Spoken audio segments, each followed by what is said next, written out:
Ayan mga kabeshi, nandito na po si na Ate Nels, kakadating lang. At kumakain ng pansit. Pansit ni Kabeshi. Sarap.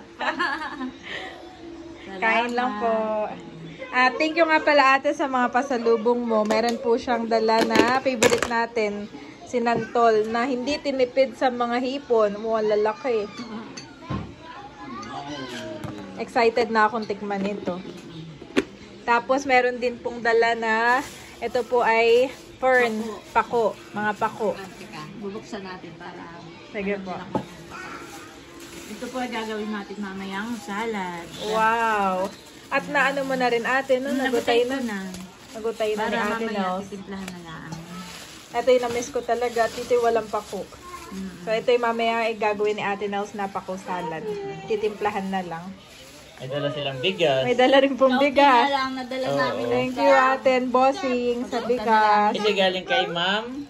Ito yung galing kay Ma'am Gloria. Thank you so much. Thank you so much Ma'am Gloria. At merong mga pastahin at saka macaroni. Wow, thank you po. Thank you so much. At ito po, nagkakain ako nitong pasalubong nilang chow fan. Tigisa daw kami ni mama. At yung alimango, thank you po ate. Nasa ref. Yes. Buhay pa, nilagay ko na sa ref. Tama. Thank you so much. At may bumili sa atin si Ma'am Eva from Australia. Thank you po Ma'am Eva. At Ma'am Gloria sa mga pasalubong. At eto na mga kabeshi, ang pako salad ni Ate Nels. Natimplahan na po niya